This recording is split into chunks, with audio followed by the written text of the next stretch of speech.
Oh my god, BTC goes to $70,000, guys.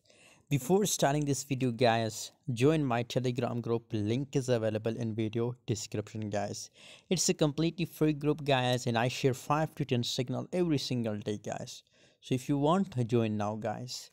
BTC these from $50,000 to $70,000 in the last 1 week. The price from in the 70s, $20,000 changes. Oh my god, really the massive update of BTC, guys.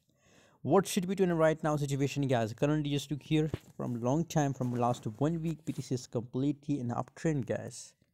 Obviously if you look here the previous chart history, guys, so from last 1 month, guys, continuously the price moving up, guys.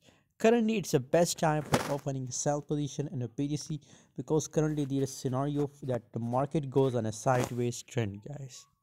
Sideways trend, guys. So that's why I recommend that open a sell position for a short time period, guys, not for a long time, for a short time period, and buy on support level, sell on resistance level, guys. It's a simple strategy.